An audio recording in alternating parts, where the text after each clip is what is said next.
Hi all, this is Morgan from Madeira, USA here.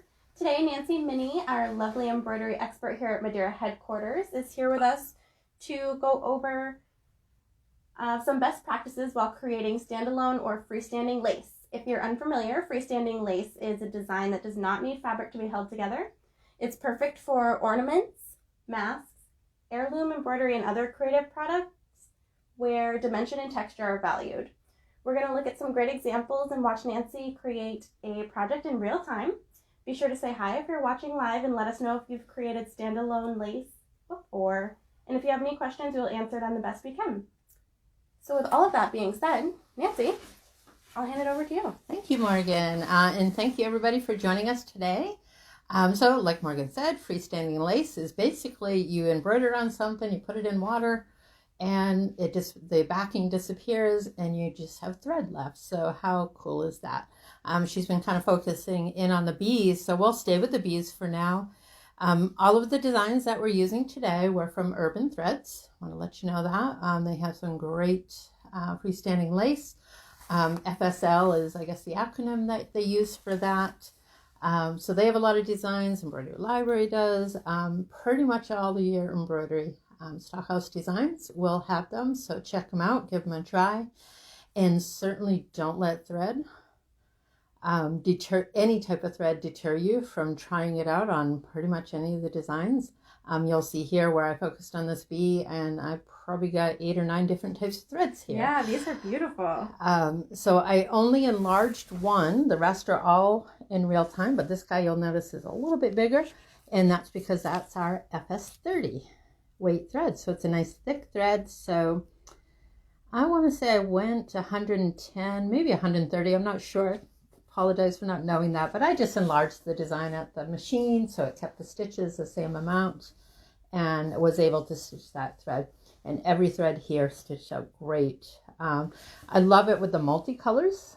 So if you check out this thread, you see there's a lot of purple in there. There's technically no purple. It's the red and the blue that are laying on top of each other. Nice. So it's really interesting to see how different it looks in the thread itself. Glow in the dark. That's a fun one. It's kind of daylight here, so we're not really going to be able to see that, but that's okay. Over here we have a ombre with the holly neon. So the difference kind of between ombre and a multicolor you can see is it's much more blended. So that just means every color is a small strip, where over here with the multis you probably have a longer strip. So it gives you that kind of blocky color. This is a great example to see the differences in those two variegated thread types. That's probably a common question we get, is how they're going to stitch out in real life. Absolutely. Yep, and that's a great example. Here's another multicolored with the rayon, the blue over there. These are more kind of a little more neutrally, a little more pink and orange and green in there. Super twist. I love super twist. So we have the orange and the blue here. Get some sparkle in there. Wow. This too is a 30 weight thread, but it is, so I stitched it out in the same size and it was fine. Super twist does quite well in most designs. People I think are a little bit afraid of it, but you can see the difference with that and say maybe this gold, which is an FS 50, so that's thin, versus the super twist with the sparkle. So you get a nice shine out of that and a nice sparkle out of that. Shiny versus sparkling. You got it. And then we can't forget our new thread, our polyester CR metallic thread, which comes in the different colors. So we have, not this one here, the orange. Notice that has a nice shine to it. Yeah, I love that. As well. And that, you don't have to change your needle, your speed, or anything like that, Nancy? With that CR metallic, you do not.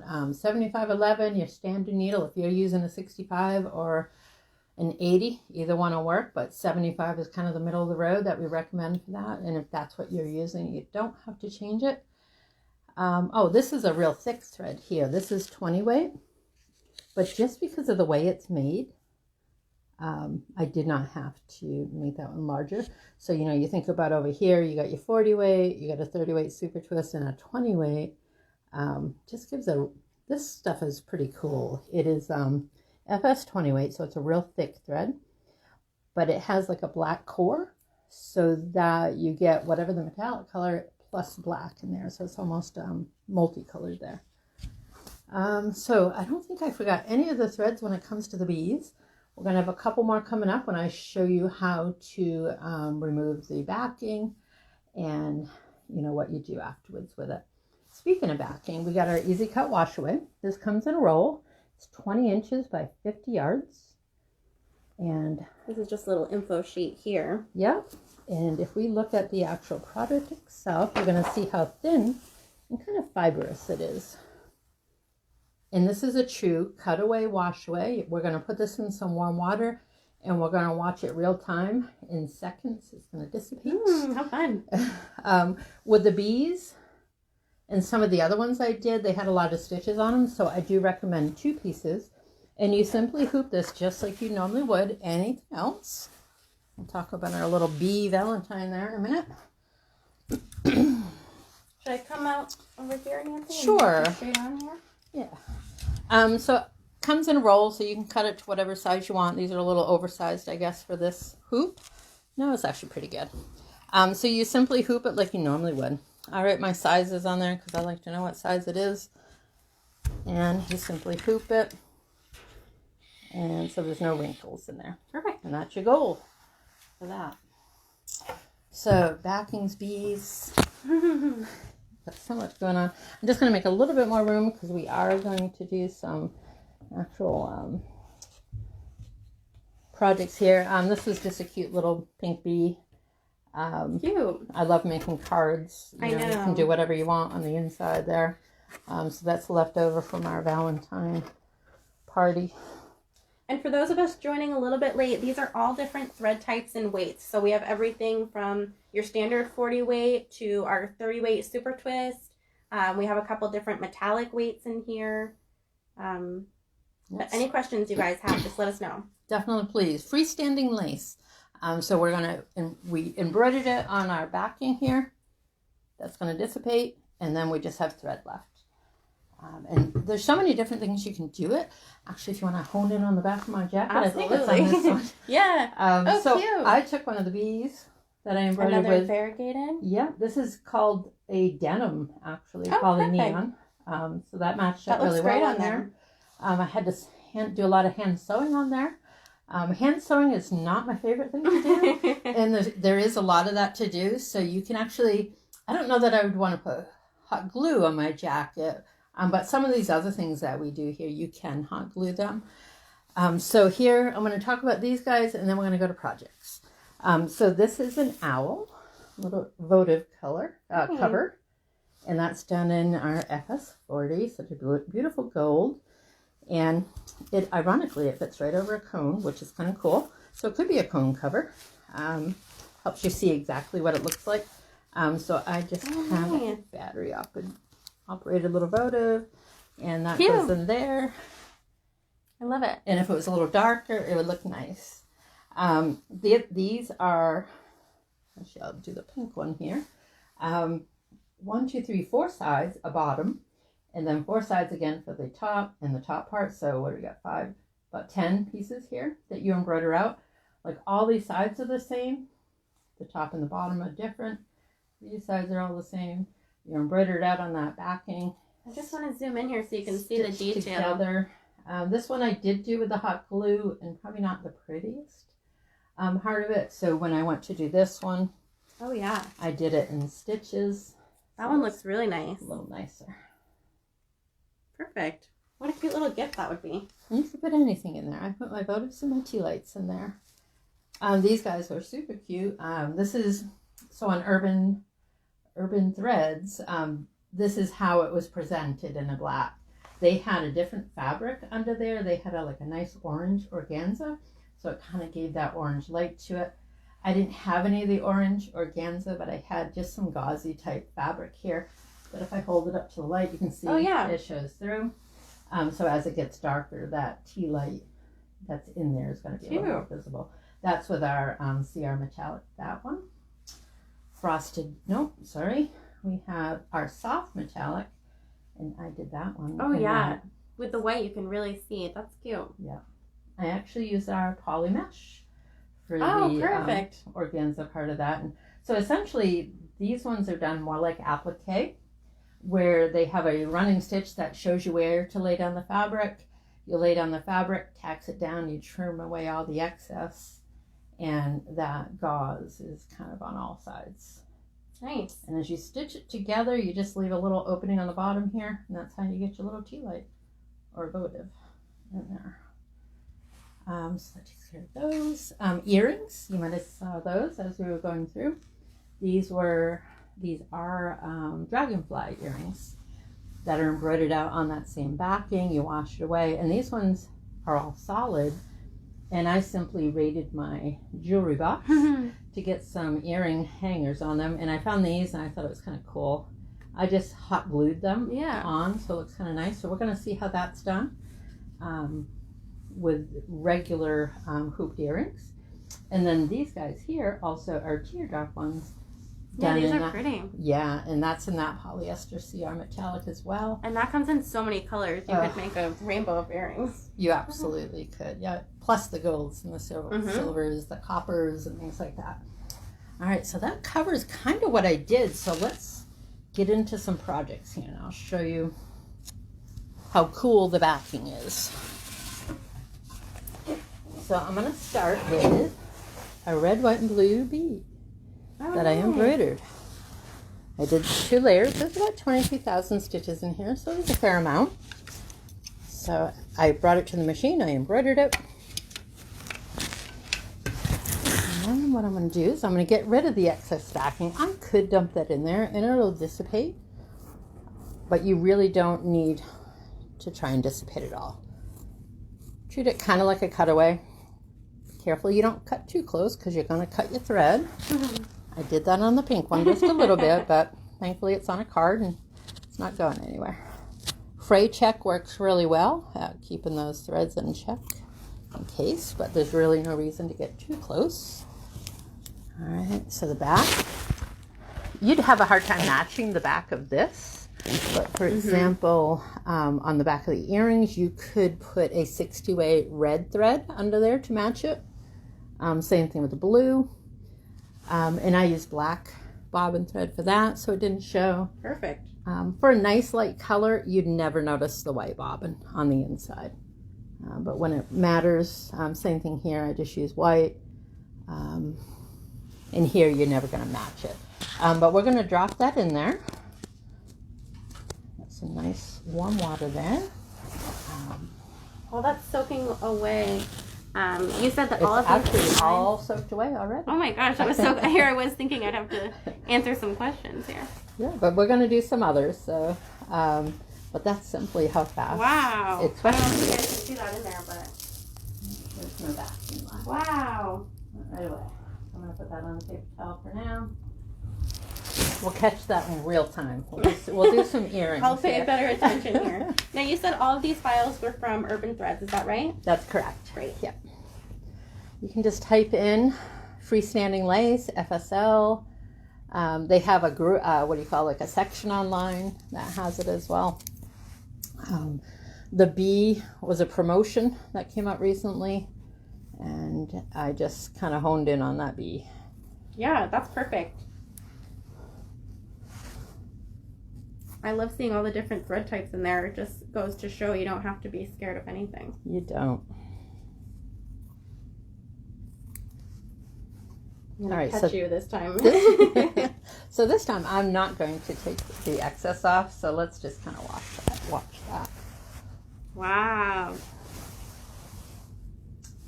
You see it kind of falling away. That is so quick.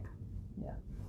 And warm water is the key. You can use cold water, but it takes a lot longer for it to kind of come off. So that was kind of cool.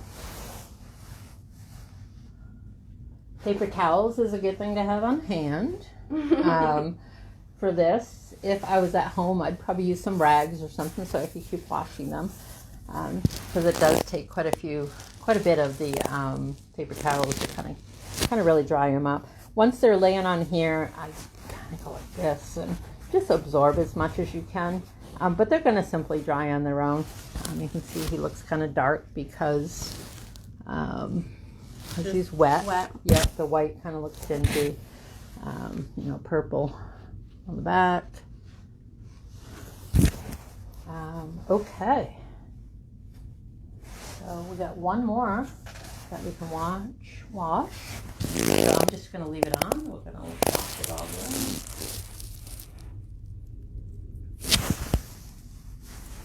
Wow, they just floated, Floated dropped right to the bottom. Yep. I can't believe how quick that is. I don't know if I've ever seen that. So these guys, a little earring. These are the Dragonfly. I'm going to move over. I'm probably hitting the microphone here, so sorry about that.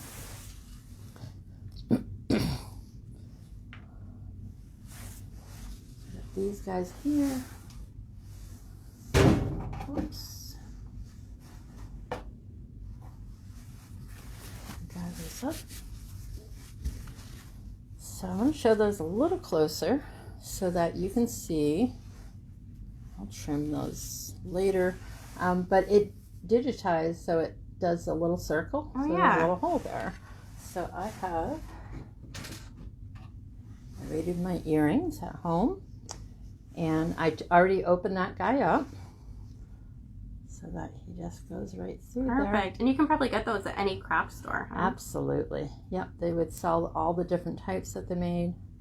Kind of squeeze it up there. Cute. And he's just about ready to wear. Embroider your own. Here, let's see if I can get it clear. There we go. Embroider your own earrings. Yep. What a fun idea. And this is all frosted matte. These are just a couple of the colors that went into the Dragonfly earrings. There's some pastel purples and blues in there as well. Perfect. Frosted matte did the trick. All right, so that's those guys. And I have,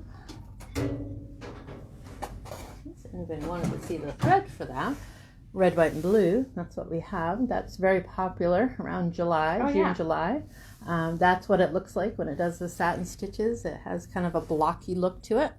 But it has the red, the blue, and the white. And this is a rayon. That is a rayon, yep. Those are for the two earrings. Those are the CR metallic. Yeah, look at those CR colors. And the jewel, like Morgan said, those jewel colors that are available. There's pretty much anything. We got the pink, the blue, the green, the purple, and the orange. There's probably a few. There's like 4 different greens, a couple of different purples and oranges, and there's a whole array. Yeah. So the last thing I'm going to do is this little owl votive. And this is embroidered out in 2 different pieces. I did this one with frosted matte. I did the 1805.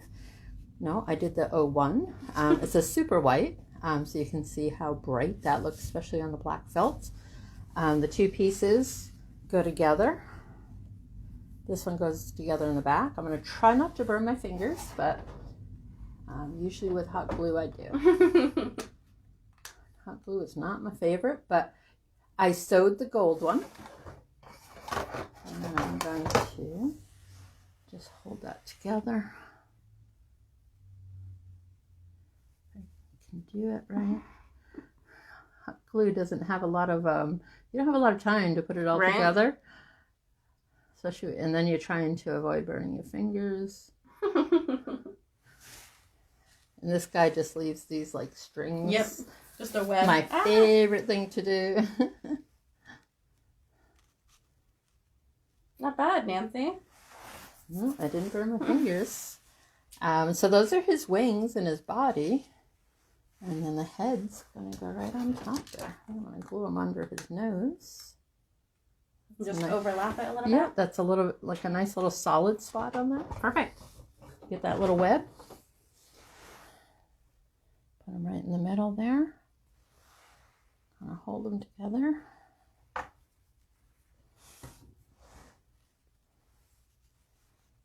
The glue's going to cool off. And we will put a votive in here. Perfect. Oh, I love him. He's so pretty. Awesome. So that's it, ladies and gentlemen. Well, great. Hope you enjoyed it. Thank you, Nancy. Thanks so much for all this helpful info. Of course, the embroidery thread, the easy backings, and the Cut Washaway that Nancy used today is available at MadeiraUSA.com, or you can call in at 800-225-3001 to add them to your next order. That's all from us for now, so thanks so much for your attention and participation. Be sure to check back here for more videos on embroidery tips and tricks with Nancy. So we are Madeira USA, and we will see you next time. Bye, everybody.